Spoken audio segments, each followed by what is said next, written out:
Hey there YouTube, you're on the Jaw Media YouTube channel. In today's video we're going to look into why you need to upgrade to the Xbox Series X. First of all, if you notice on the screen, there's an article referring to the cut down version of the Series X known as the Series S. Right here it says the console will not run Xbox One X enhanced games. Now for $300 that's okay. But for the amount of performance that comes with an additional $200, I'm here to tell y'all, it's worth it. Now let's take a look at the actual specs regarding the new Series X. An 8-core Ryzen Zen 2 architecture CPU, running at 3.7 to 3.8 gigahertz. That's essentially a Ryzen 7 3800X. Now, let's go ahead and Google one of those CPUs right now, just to see what it costs today. We'll check out Trusty Rusty Amazon and see. $359.99. Now, that includes AMD's Wraithspire LED cooler, but still, that's a lot of money for just a CPU. The Xbox and its $500 price point is a killer just based on this. The Xbox Series X supports up to 8K resolution. Now, obviously that won't happen for gaming, but still, I'm assuming it can, when that becomes a thing, it'll be able to stream it or, whatever. It also supports gaming at native 4K up to 120 frames per second. That's a feat that a $1,000 plus RTX 2080 Ti can't hardly match today. Now, just real quick, we'll go ahead and look up the Xbox Series X confirmed price point. Here it is. Right there, available November 10th for $499. That's according to Microsoft. So, what is it? 16 gigabytes of D6 RAM, and 10 of that, I think it was 10, devoted strictly for gaming. And let's see, we're looking at these. Here's a 2070 for $570, and it's only 8 gigabytes of G6. So, here's a 2080 Ti. Here's a $800. There's one for $1,400. MSI Trio 11 gigabyte model for $1,800. And remember, that's just the graphics card.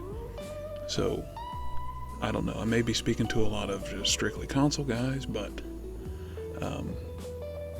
the Series X for $500, I'm telling you, is a killer deal. And they went to this Zen 2 based 8-core processor so that it can handle the higher frame rates. And and let's see, 250 watt card according to NVIDIA for their specific cards for 60 hertz 4K gaming. It takes a lot of horsepower. So I guess all I'm trying to say is, I spent several weeks, months actually, doing research when I decided to build my own gaming computer. I was looking for the best performance for the best price, and it's by far cheaper to build it yourself than it is to buy a pre-built. And I actually bought an Xbox One X when it came out because the amount of power it had over its predecessor. Well, for me, it was the original Xbox One. And, I had a 4K TV, and for its price point back in 2017, whenever it came out, I thought it was a pretty daggone good deal. Actually, it was hard to beat it in the PC world for the same price. Actually, I think it was impossible to beat it. And this next-gen stuff coming out from Microsoft, and even Sony, haven't even mentioned the PlayStation 5, both of them. I'm telling you, they're fantastic deals. 16 gigabytes of G6 RAM, and the amount of processing power on the CPU side to handle that amount of frame rate. Like I showed you, it's $300 some to get a CPU that's equivalent to what's coming in these consoles. And on the graphics side, that stuff's not even available yet for people on PC. I don't know, the 2080 Ti may be comparable to this new hardware. I haven't even mentioned they've finally gone to a solid state storage solution, which is going to drastically increase speeds Microsoft's talking about totally doing away with loading screens. If these game developers can utilize the software or the hardware the way they say they should be able to, then that's going to be revolutionary. Go back to Nintendo 64 when it was all on cartridges, and it was fast. And I think that's what we're looking at now, and that's going to be great. For $500, you get the 16 gigabytes of G6, you get an 8-core Zen 2 CPU, and then you get next-gen graphics. And hardware, accelerated ray tracing, which is, you can't even do that on AMD cards now. And this is before they release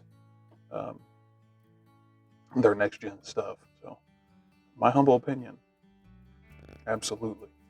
Yeah, you're going to be hard-pressed to build a PC that's going to run like these new consoles are. So, if you're looking to get into the gaming world, I would start with an Xbox Series X or a PlayStation 5. And that's what I'm going to do. I'm going to buy an Xbox Series X, and later on I'll upgrade my computer. But they've made it almost impossible to say no to that, especially for that price. I thought about making a video a couple months ago, and I would have anticipated $700-800 for this Series X, but I'm shocked. I'm shocked. So that's all I got in this video. Thanks for watching, and we'll see you in the next one.